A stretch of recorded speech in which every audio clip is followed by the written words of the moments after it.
Hello, beautiful people. How you all doing? Welcome to this episode of Hashtag. Today's podcast is about Larry King. As we all know by now that the great broadcaster, radio and TV personality is dead at age 87. There are so many things I would like to talk about today, like Biden, Russia, AOC, and the list goes on.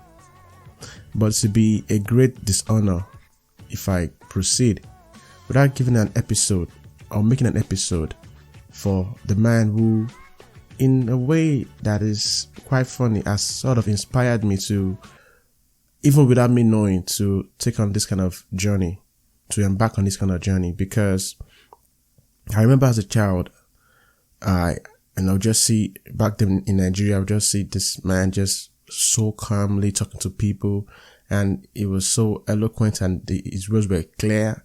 Something as growing up, you would not understand the words of a white man. It's like, blah, blah, blah, blah. But not with Larry King. You can understand, and because he talked in a way that was full of respect, graciously. Was never combative. I didn't know, but I just knew that I liked what I was seeing. Maybe that's how I got this. I got stung by the broadcasting and media bug, I guess. Journalism and curiosity and just have to just trying to know things and get better understanding of issues, because you can see clearly through his eyes back in the day, as young as I was, that he was as intrigued as the audience as was listening as well on Larry King Live on CNN. So this episode today is all about Larry King. I just want to pay my own tribute to the great Larry King. I am Hassan, and welcome to Astropods. Alright, so let's start with Mr. King's early life, because we all know him as Larry King, but is that his real name? Alright, so his real name is Lawrence Harvey Ziegler, alright? And he was born in November 19th, 1933. He was born here in Brooklyn, New York. Yes, he was born to Jewish Orthodox immigrants, alright? So that's family in which he was born into. Very cultured, I must confess. Okay. So his father's name was Aaron and his mother's name was Jenny. Okay. Aaron was a restaurant owner and Jenny was a garment worker. His father was from Austria and his mother was from Lithuania. All right. So that is his early life. There's more to it. I'm going to tell you some about that later. Okay. So like, as early as 9, he lost his father. His father died when he was just 9 years old to a heart attack. And it was a very devastating turn of event for the family, because as you can, like I just mentioned, his father was a restaurant owner. So if the man was alive, probably they would still be doing fine. So what happened was that when that happened to them, they had to move to, to what we call shelter now, to government welfare. All right. And that took a very, huge toll on his education, because it just became less he wasn't as interested in his school work. And so his mom, himself and his brother, they had to move into the government welfare. So the whole exercise really messed his education up. But he had always had this high for entertainment, for for radio, for broadcasting. So he got it. So then he became a DJ in Miami. He became a DJ in Miami, in Miami Beach in Florida in 1957, and expanded to national broadcasting in 1978. Then he cultivated a devoted audience with meandering interviews and personal digressions. So that's what his early life was all about. And we all know that he spent 25 years at least in CNN. He joined them around 1970 something. I'm not sure.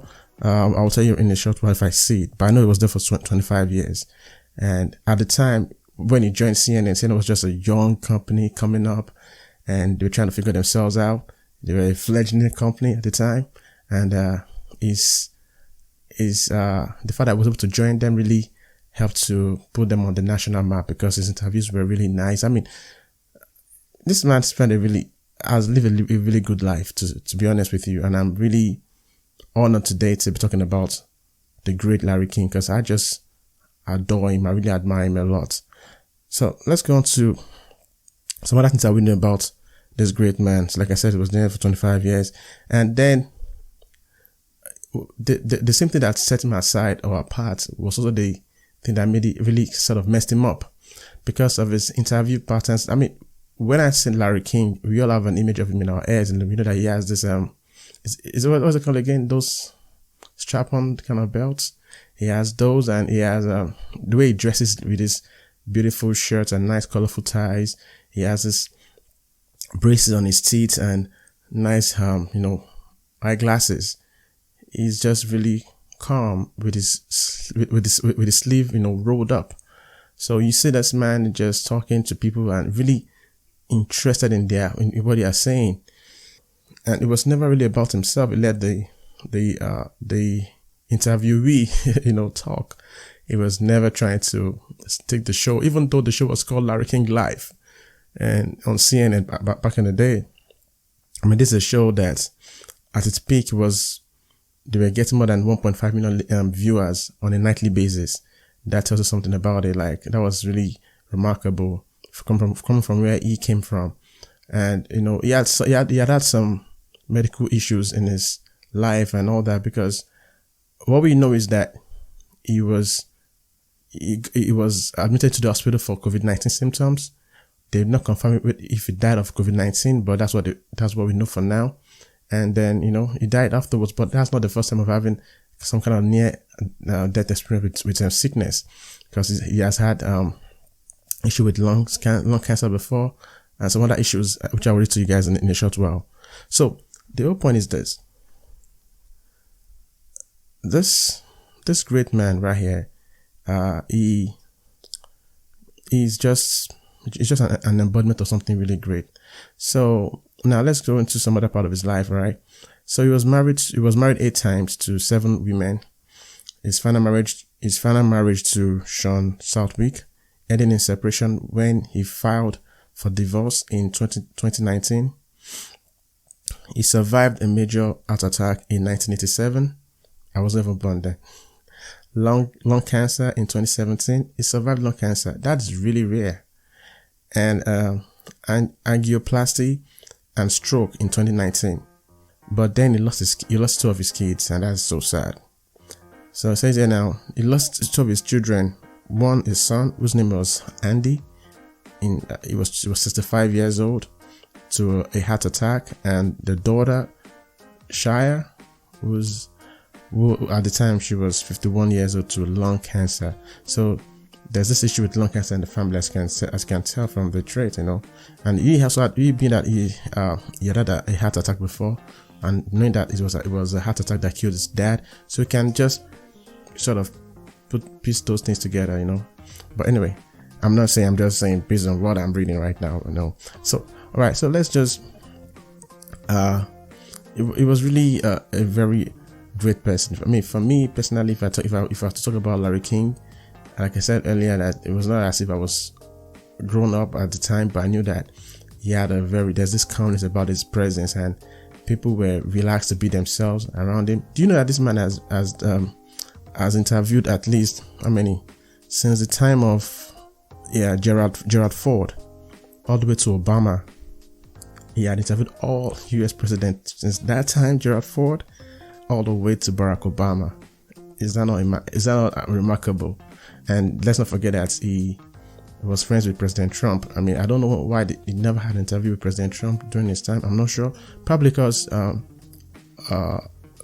Larry King has a connection with the Kremlin, because that's one of the things he was criticized for, working with the Russian television. But, it's what it is. He has the ties with Russia, and it's not as if he's an evil person or anything like that. It's just a way of, that's just his roots. So it's what it is. Exactly. So yeah. So I'm just looking at so many things about him. When you spend more than 60 years in broadcast and media and radio, it is really a great career. And he said something that I really found remarkable.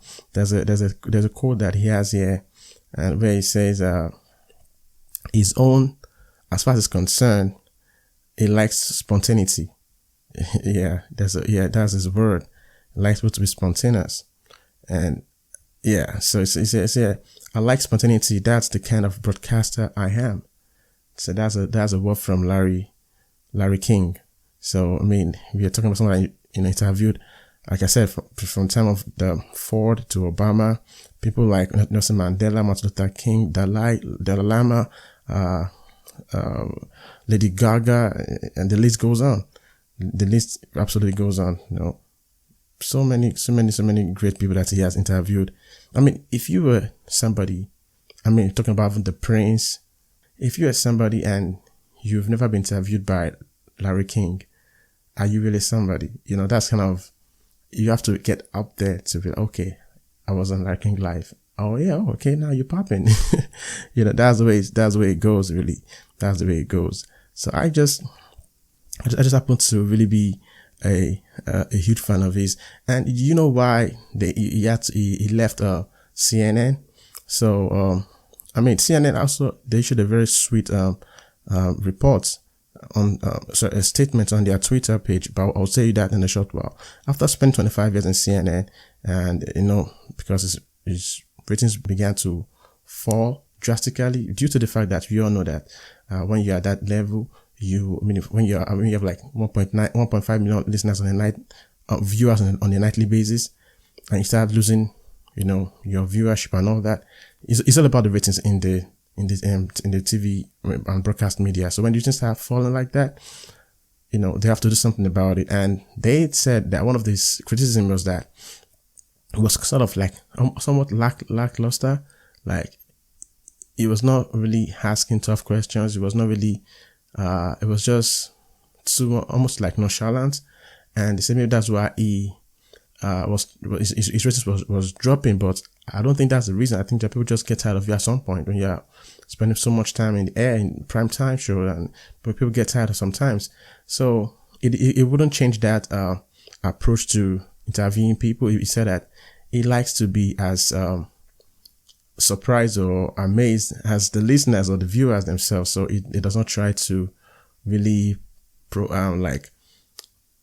do too much of research on his guests. He just wanted to come in there, be themselves, and just own the show, own the event. And there's one thing we told this lady, Greta, and which I'll tell you guys in a short while, but it's just one of those things. So let me tell you what CNN, their statement that they released on Twitter. It says, the scrappy young man from Brooklyn had a history, making careers spanning radio and television. His curiosity about the world propelled his award-winning career in broadcasting, but it was his generosity of spirit that drew the world to him. We are so proud of the 25 years he spent with CNN, where his newsmaker interviews truly put the network on the international stage. From our CNN family to Larry's, we send our thoughts and prayers and a promise to carry on his curiosity for the world in our work. So that's a really good statement if you ask me. Like, that's a really impressive statement, because they are saying that the man just said this. The president, his name is Jeff Zucker, that's the president of CNN, said that we are so proud of 25 years he spent with CNN, where his newsmaker interviews truly puts the network on the international stage.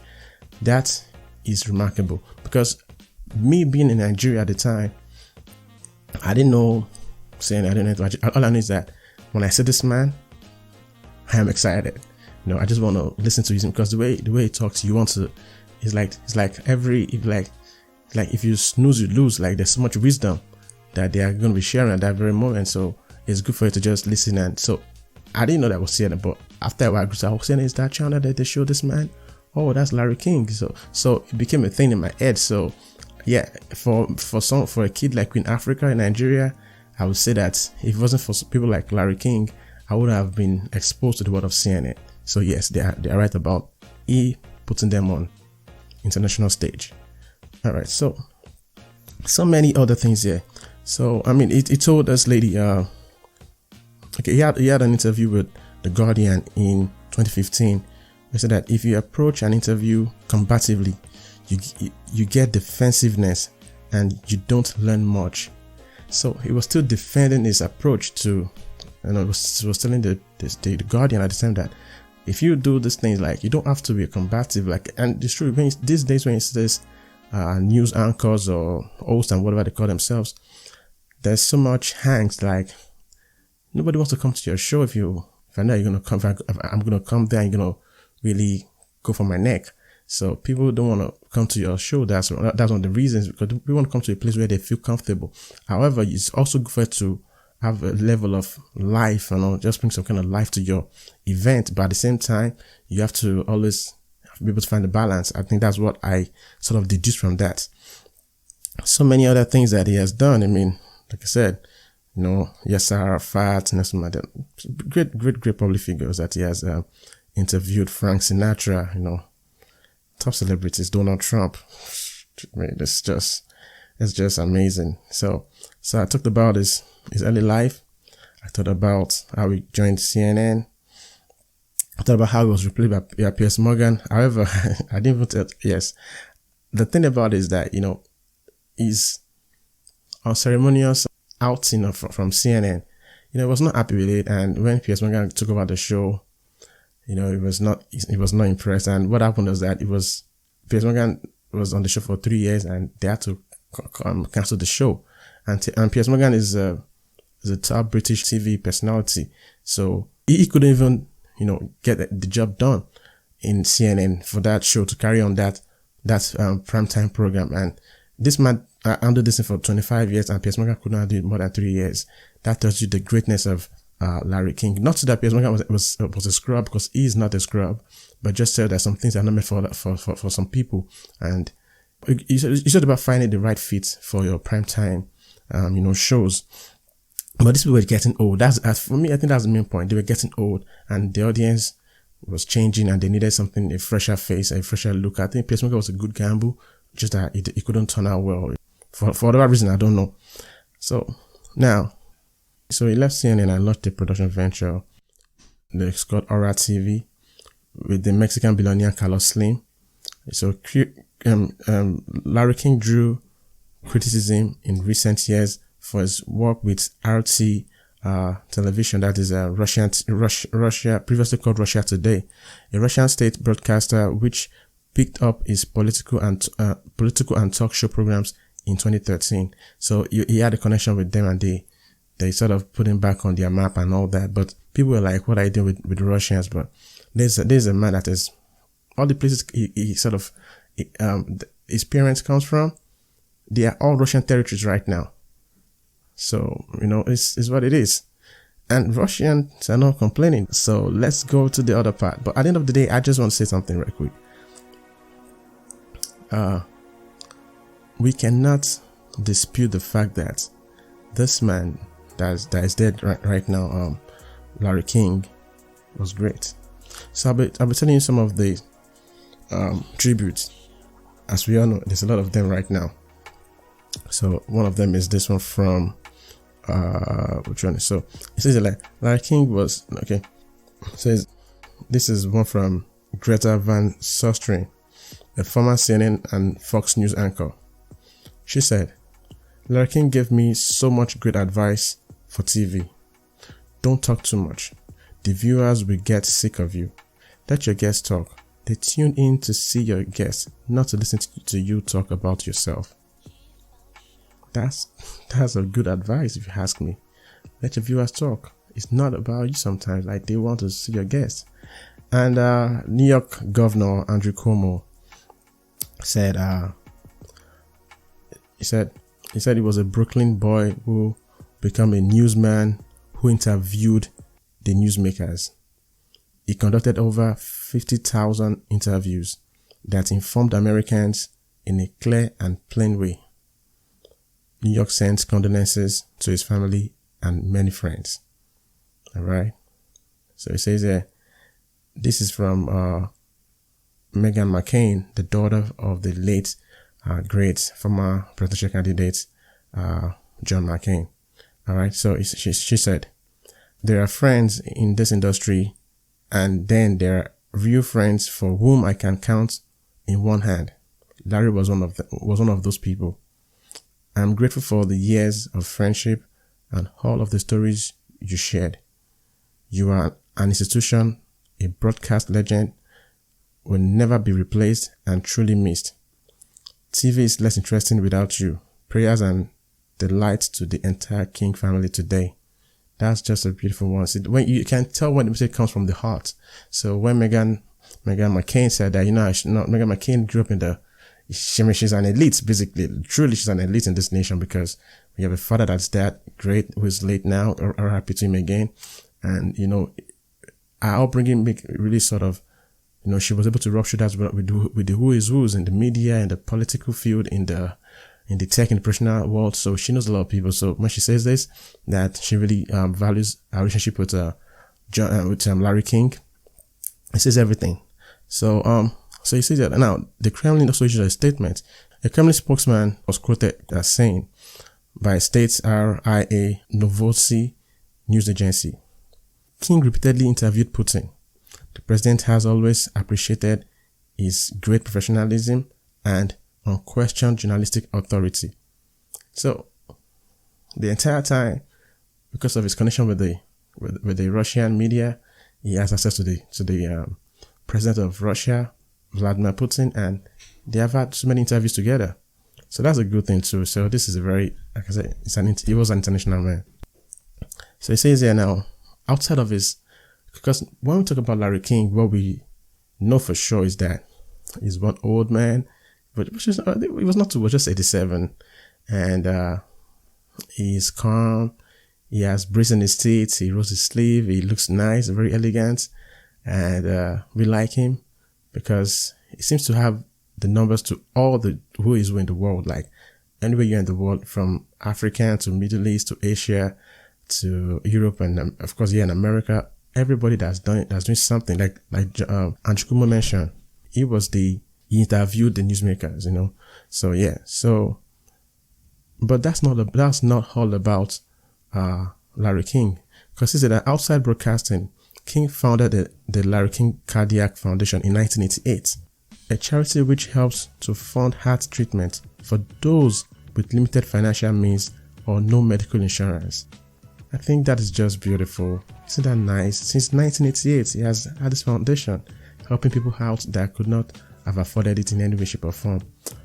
So on that note, I want to say again, rest in peace, the great, legendary Larry King. The industry will never remain the same again now that you are not here no more. But your legacy is for people like us, like myself, to carry on, to keep being curious, to keep asking questions, and to keep learning. Thank you for all you've done for inspiring a young boy in Nigeria, Africa, and so many kids around the world. Rest in peace to you, and my thoughts and prayers are to your family and loved ones. Thank you, and that's the podcast. Bye for now.